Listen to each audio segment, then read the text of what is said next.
Hey guys, welcome back to Abhyuday classes UP.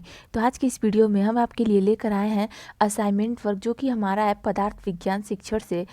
इसमें हमारा topic है पदार्थ विज्ञान शिक्षण की प्रमुख शिक्षण विधियों का उपयुक्त उदाहरणों के साथ वर्णन करें। ये है हमारा इस असाइनमेंट का टॉपिक। इस पर हम आज चर्चा करने वाले हैं। इसके पहले हमने जैविक विज्ञान यानी कि बायोलॉजिकल साइंस से अपना असाइनमेंट डिस्कस किया था, जिसका आपको ऑलरेडी चैनल पर वीडियो मिल जाएगा। अगर आपने वो नहीं देखा है और आपको ज़रूरत है तो आप देख सकते हैं। बीएड थर्ड सेमेस्टर का ये असाइनमेंट है हमारा, जो ये है हमारा पदार्थ विज्ञान का असाइनमेंट। ठीक है, तो इसका टॉपिक है पदार्थ विज्ञान शिक्षण की प्रमुख शिक्षण विधियों का उपयुक्त उदाहरणों के साथ वर्णन कीजिए। ठीक है, तो जैसा कि आप यहाँ पर देख सकते हैं, प्रमुख शिक्षण विधियाँ, ये हमारा बीएड थर्ड सेमेस्टर के हर सब्जेक्ट में प्रमुख शिक्षण विधियाँ असाइनमेंट में हमारे एक लिखना ही लिखना है। ठीक, दोनों असाइनमेंट में, दोनों जैसे हमारा दो सब्जेक्ट हम सेलेक्ट करते हैं, दोनों में हमें शिक्षण विधियाँ लिखने को देखने को इसका असाइनमेंट मिल रहा है। तो आप यहाँ से ये इम्पॉर्टेंट जो आपको लगे, आप यहाँ से अगर अलग सब्जेक्ट के भी हैं तो आप यहाँ से उठा सकते हैं। ये प्रमुख शिक्षण विधियाँ लिखने का तरीका कैसे लिखना है, ये सब आप इस वीडियो से समझ सकते हैं, जान सकते हैं। ये सिर्फ पदार्थ विज्ञान का ही नहीं है, बस पदार्थ विज्ञान नाम के लिए हो गया है, लेकिन आप इसे किसी भी सब्जेक्ट में अप्लाई कर सकते हैं। किसी भी सब्जेक्ट के असाइनमेंट में आप इसे लिख सकते हैं। सिर्फ ये आप हटा देंगे तो आपका अदर सब्जेक्ट का ये असाइनमेंट हो जाएगा। जैसे पदार्थ विज्ञान, अगर आप जैविक विज्ञान के हैं तो जैविक विज्ञान में ये असाइनमेंट ऑलरेडी है कि जैविक विज्ञान शिक्षण की प्रमुख शिक्षण विधियों का उपयुक्त उदाहरणों के साथ वर्णन करें। तो आप वहाँ पे ये पदार्थ हटा के जैविक कर देंगे। इतिहास में है, भूगोल में है, हर सब्जेक्ट में ये है, हिंदी में है, संस्कृत में है, यहाँ तक कि कॉमर्स में है, सारे विषय में ये आपको मिल जाएगा असाइनमेंट। तो आप यहाँ से, शिक्षण विधियाँ ही तो है, सब शिक्षण विधियाँ सेम होती हैं। ठीक है, समझ रहे हैं, सारी शिक्षण विधियाँ सेम है। जैसे प्रोजेक्ट मेथड, समस्या समाधान विधि, ह्यूरिस्टिक विधि, ये सारी विधियाँ हमारी प्रमुख शिक्षण विधियों के अंतर्गत आती हैं। तो आप यहाँ से ये उठा सकते हैं टॉपिक। और हाँ, अगर आपको सारी शिक्षण विधियाँ पढ़नी है तो आप एक बार चैनल पर महत्वपूर्ण शिक्षण विधियाँ प्लेलिस्ट बना रखी है मैंने, आप एक बार चेक कर सकते हैं। उसमें हर शिक्षण विधियाँ पर हमने डिस्कशन ऑलरेडी कर रखा है। तो आपको अगर उससे संबंधित नोट्स चाहिए या समझना है, इंपॉर्टेंट शिक्षण विधियों के बारे में जानना है, तो आप वहाँ से एक बार देख सकते हैं। ठीक है, तो चलिए अब हम वीडियो शुरू करते हैं। आगे बढ़ने से पहले अगर आप चैनल पर नए हैं तो please subscribe Abhyuday classes UP, and video पसंद आएगी तो लाइक एंड शेयर करना नहीं भूलिएगा। सबसे पहले हम लिखते हैं प्रस्तावना या इंट्रोडक्शन। इसमें देखते हैं, किसी भी असाइनमेंट वर्क में सबसे पहले हम प्रस्तावना या इंट्रोडक्शन या इसे हम भूमिका भी लिखते हैं। सबसे पहले ये लिखते हैं हेडिंग, उसमें लिखते हैं पदार्थ विज्ञान शिक्षण का मुख्य उद्देश्य विद्यार्थियों में इच्छित सामाजिक परिवर्तन लाना है। यह केवल प्रभावशाली शिक्षण से प्राप्त किया जा सकता है। प्रभावशाली शिक्षण अध्यापक एवं उसके द्वारा अपनाई गई विधि पर निर्भर करता है। अतः पदार्थ विज्ञान शिक्षण के क्षेत्र में विषय वस्तु के साथ साथ उसकी शिक्षण की विधियाँ भी पर्याप्त महत्व रखती हैं, जिनका निर्धारण अध्यापक अपनी तथा अपने विद्यार्थियों की योग्यता एवं विषय वस्तु के स्वरूप के आधार पर करता है।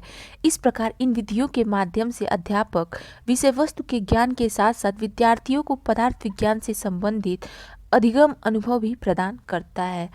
ठीक है, ये जो हमारा है, इसमें पदार्थ विज्ञान अगर आप हटा के अपने सब्जेक्ट का भी नाम लिख सकते हैं तो ये मैटर आपके सब्जेक्ट के लिए भी, अगर आप अन्य सब्जेक्ट के हैं तो ये मैटर आपके सब्जेक्ट के लिए भी उचित है, सही हो जाएगा। ठीक है, शिक्षण विधियाँ शिक्षक को यह बताती हैं कि वह अपने छात्रों को किस प्रकार शिक्षा प्रदान करे।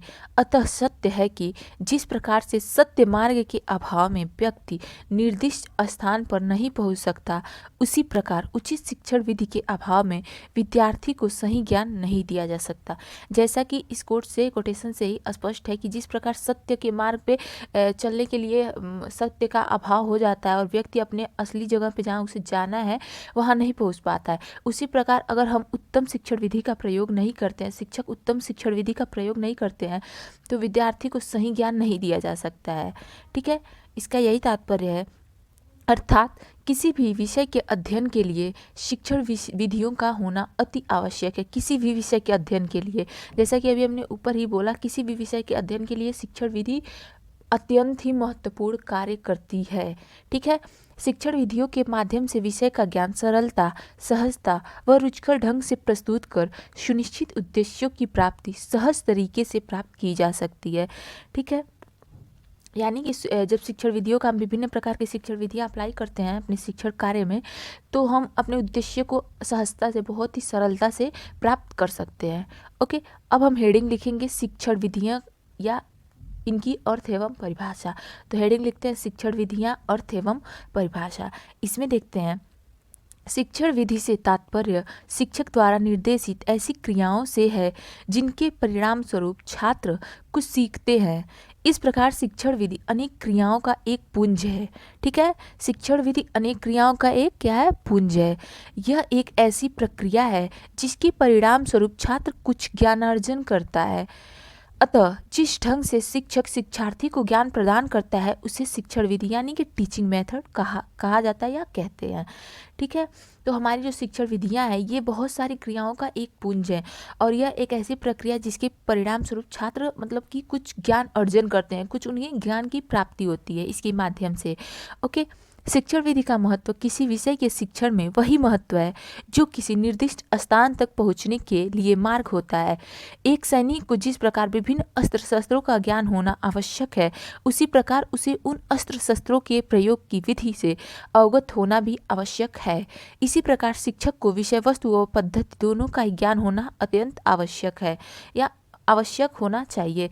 जैसा कि अभी हमने ऊपर समझा कि हमें शिक्षण विधि का महत्व किसी भी विषय के शिक्षण में वही महत्व रखता है जो निर्दिष्ट स्थान तक पहुंचने के लिए मार्ग होता है। ठीक है, अब देखते हैं इसकी कुछ परिभाषाएं हम देख लेते हैं। जॉन डीवी के अनुसार, जॉन डीवी ने कहा है पद्धति व तरीका है जिनके द्वारा हम पठन सामग्री का व्यवस्थित करके निष्कर्षों की प्राप्ति करते हैं। ये किसने कहा है, जॉन डीवी के अनुसार है, ये जॉन डीवी ने कहा है। और बाइनिंग ने कहा है इसकी शिक्षण विधि शिक्षण प्रक्रिया का गतिशील कार्य है, ये बाइनिंग ने कहा है। ठीक है, डॉक्टर सरोज सक्सेना के अनुसार इन्होंने कहा है वास्तव में शिक्षण विधि विषय सामग्री को छात्रों तक पहुंचाने तथा एक माध्यम या उद्देश्य है जो उद्देश्य प्राप्ति में भी अपना सक्रिय सहयोग प्रदान करती है। ये सरोज सक्सेना के अनुसार है, इन्होंने कहा है कि शिक्षण विधि विषय सामग्री को छात्रों तक पहुंचाने का एक माध्यम है या एक उद्देश्य है जो उद्देश्य की प्राप्ति के लिए अपना सक्रिय सहयोग प्रदान करती है। ठीक है, तो ये था हमारा शिक्षण विधियों का अर्थ एवं परिभाषा। अब हम कुछ प्रमुख शिक्षण विधियां देख लेते हैं कि कुछ प्रमुख शिक्षण विधियां कौन कौन सी हैं, उसे पॉइंट आउट कर लेते हैं। सबसे पहले हम देखेंगे पदार्थ विज्ञान में निम्नलिखित शिक्षण विधियों का प्रयोग किया जाता है।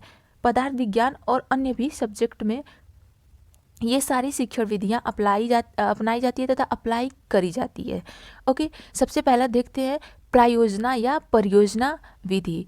उसके बाद दूसरा हमारा है यानी कि प्रोजेक्ट मेथड। ये ऑलरेडी चैनल पर आपको इसका वीडियो मिल जाएगा प्रोजेक्ट मेथड का। मैंने ऑलरेडी इस पर एक क्लास लिया हुआ है, आप अगर देखना चाहते हैं तो एक बार जाकर प्लेलिस्ट चेक कर सकते हैं। उसके बाद अन्वेषण या ह्यूरिस्टिक विधि, इसे खोज विधि भी कहते हैं, इसे भी हमने ऑलरेडी डिस्कस कर लिया। चैनल पर आपको वीडियो मिल जाएगा। प्रयोगात्मक विधि, प्रदर्शन विधि, व्याख्यान विधि, समस्या समाधान विधि, आगमन निगमन विधि, तर्क या वार्तालाप विधि, प्रश्नोत्तर विधि, निरीक्षण अध्ययन विधि।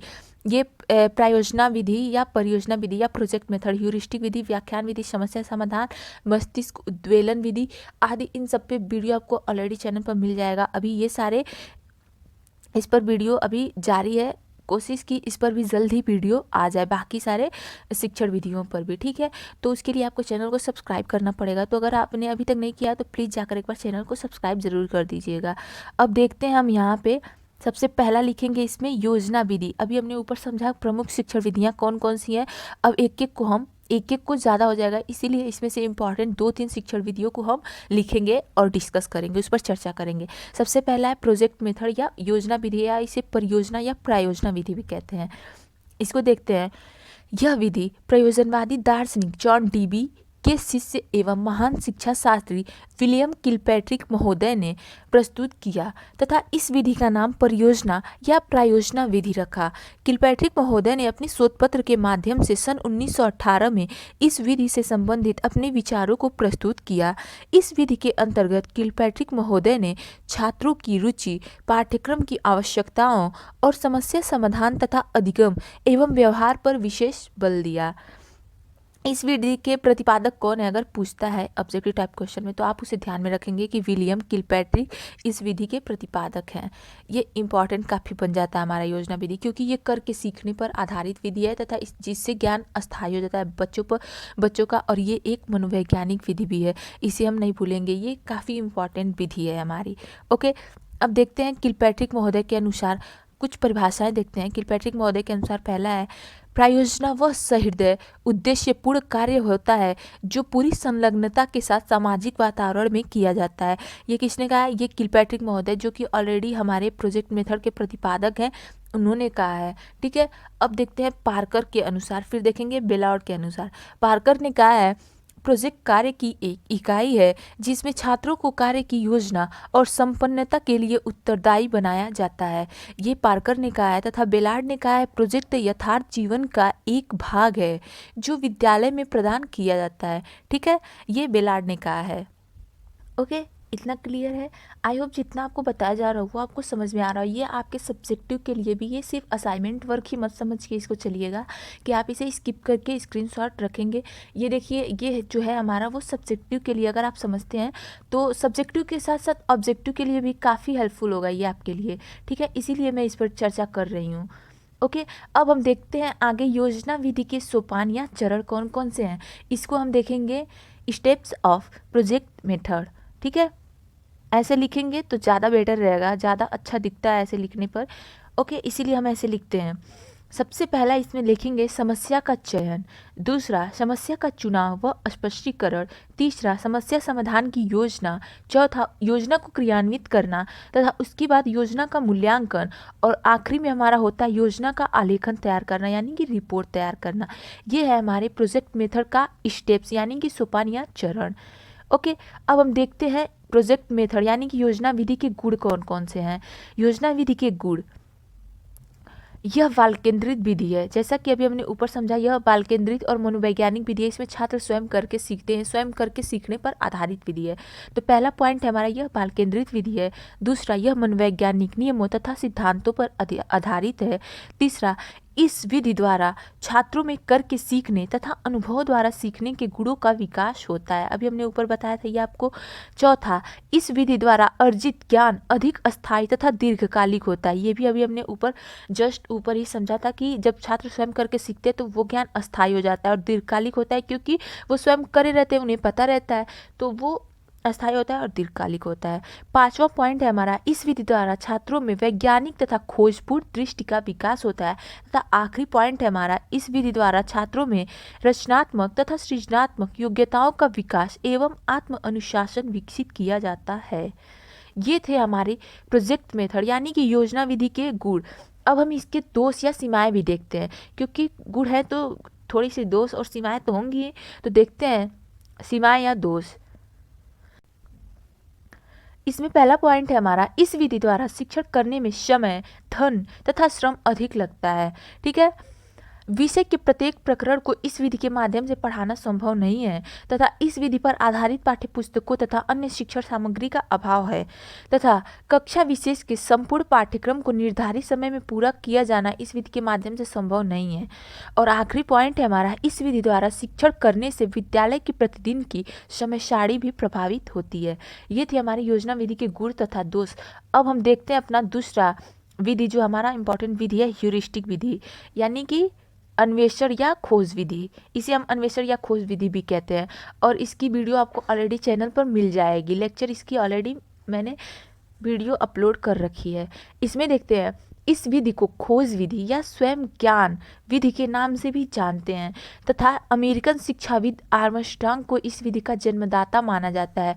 इसे हम इग्नोर नहीं करेंगे। ये जो है ये सारे पॉइंट इसे हम इग्नोर नहीं करेंगे, क्योंकि यही पॉइंट हमारे ऑब्जेक्टिव टाइप क्वेश्चन के लिए मोस्ट इम्पॉर्टेंट बनते हैं।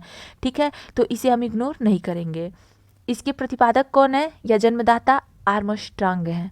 और इसे किस और अन्य विधि के नाम से जानते हैं वो भी हम ध्यान में रखेंगे। ह्यूरिस्टिक विधि एक शिक्षण विधि है। ह्यूरिस्टिक शब्द यूनानी भाषा के ह्यूरिस्को से बना है, जिसका तात्पर्य है मैं स्वयं खोज करता हूँ। इस प्रकार स्पष्ट है कि ह्यूरिस्टिक विधि स्वयं खोज करके तथा अपने आप सीखने की एक विधि है। ठीक है, इसका तात्पर्य यही है मैं स्वयं खोज करता हूँ। ओके, ह्यूरिस्टिक विधि को अन्वेषण विधि भी कहते हैं। अभी मैंने ऊपर जस्ट बताया, इसे अन्वेषण विधि भी कहते हैं। इस विधि में अध्यापक किसी विषय वस्तु की व्याख्या सीधे ढंग से नहीं करते हैं, बल्कि प्रश्नों के द्वारा छात्रों को स्वयं खोजने के लिए बाध्य करता है। स्वयं प्रश्नों का उत्तर नहीं देते हैं, बल्कि वो ऐसी परिस्थितियां उत्पन्न करते हैं जिससे छात्र स्वयं प्रश्नों का उत्तर ढूंढने के लिए बाध्य होता है और खोजता है। खोज विधि में छात्र हमेशा एक्टिव रहते हैं, सक्रिय रहते हैं तथा वह नई खोज करने के लिए तत्पर रहते हैं। अतः इस विधि में छात्र स्वयं करके नए तथ्य एवं गुणों को सीखते हैं। ओके, ये पॉइंट क्लियर है। इसमें छात्र स्वयं करके नए गुणों तथ्यों को, इनमें अन्वेषण की भावना उत्पन्न होती है और वे स्वयं खोजते हैं किसी चीज़ को। इसका तात्पर्य यही है, मैं स्वयं खोज करता हूँ। इसे हम नहीं भूलेंगे, ठीक है। अब जो इसके जन्मदाता हैं, जनक है आर्मस्ट्रांग, उनके अनुसार देखते हैं इसकी क्या परिभाषा है। सबसे पहला परिभाषा है हमारा H.E. आर्मस्ट्रांग के अनुसार। इन्होंने कहा है, यह शिक्षण की वह विधि है जिसके द्वारा हम बालक को एक अच्छे अनुसंधानकर्ता एवं खोजी के रूप में देखते हैं। ये इसके प्रतिपादक आर्मस्ट्रांग जी ने कहा है। उसके बाद हर्बर्ट स्पेंसर ने क्या कहा है उस पर भी हम चर्चा करते हैं।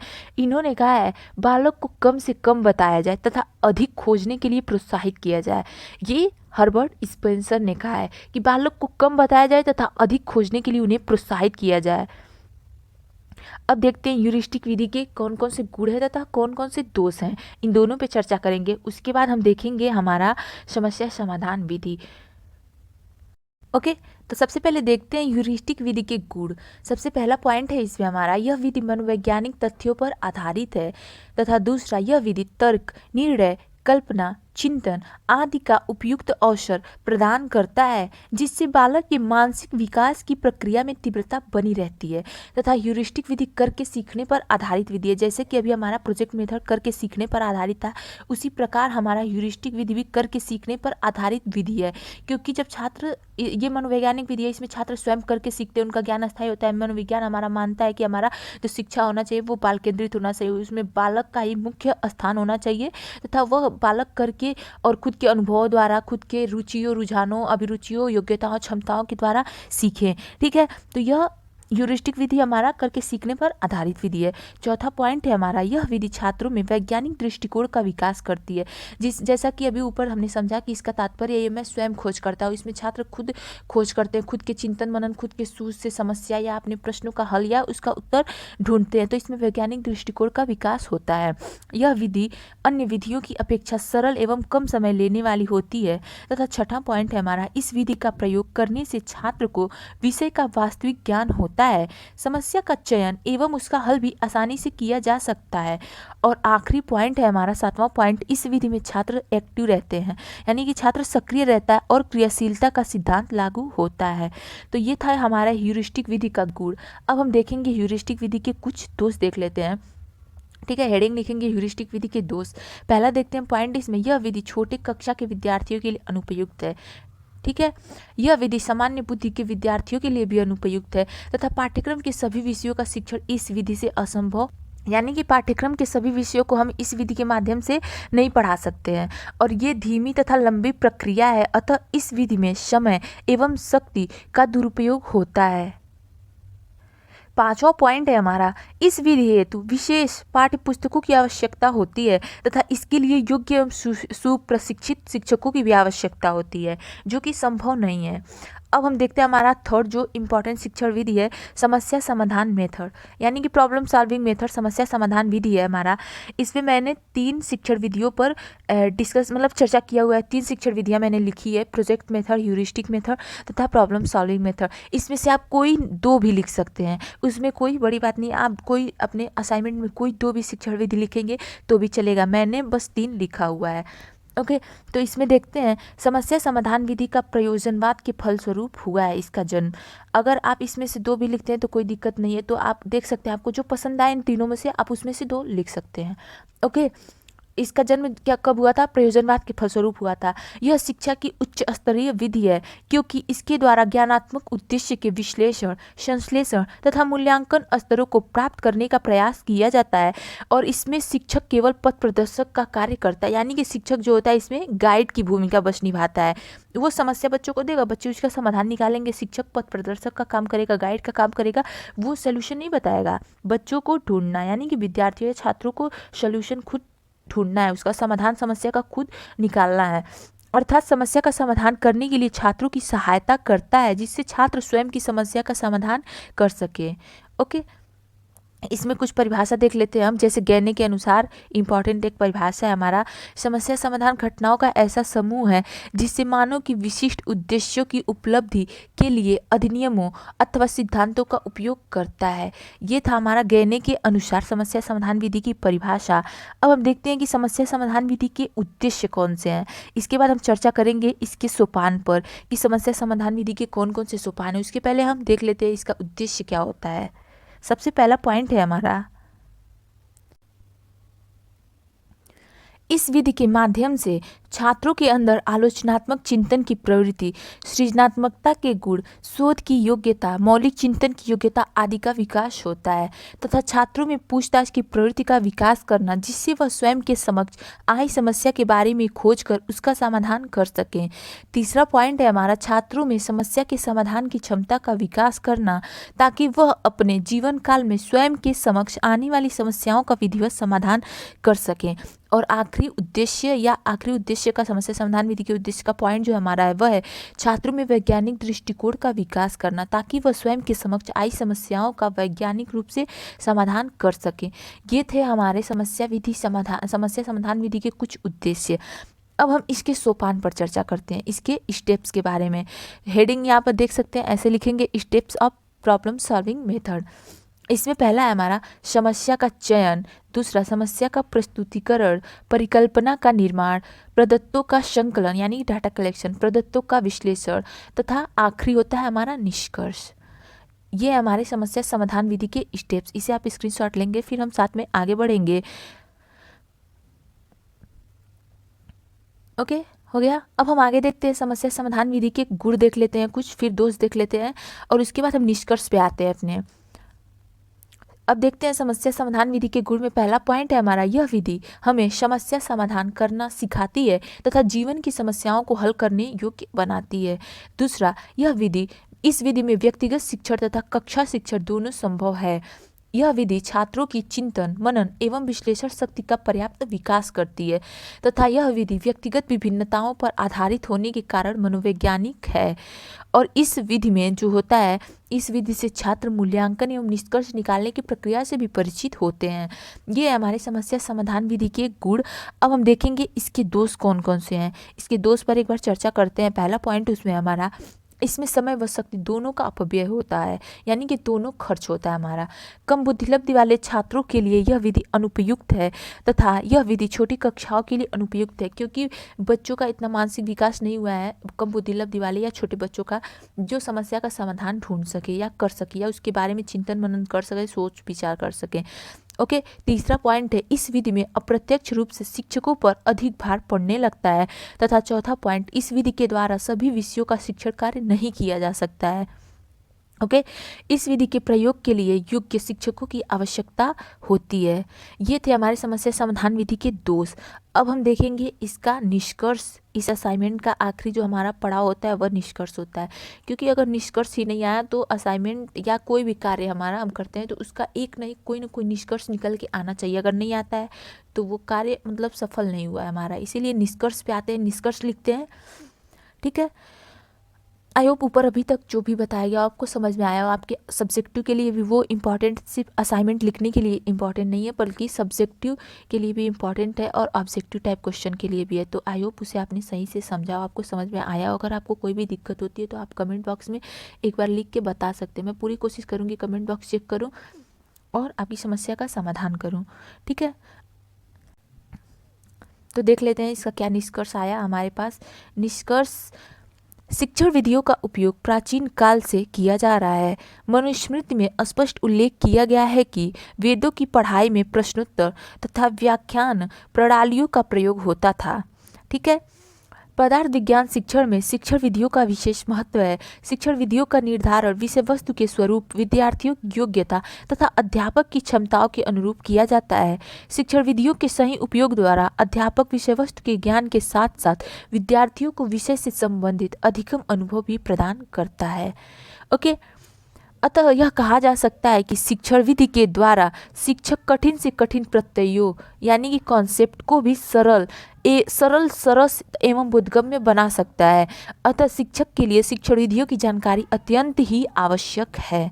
ओके, इतना क्लियर है। सो गाइज आज की वीडियो में बस इतना ही। अगर आप चैनल पर नए हैं तो please subscribe Abhyuday classes UP and video पसंद आई हो तो एक बार लाइक एंड शेयर करना नहीं भूलेंगे। ठीक है, थैंक यू।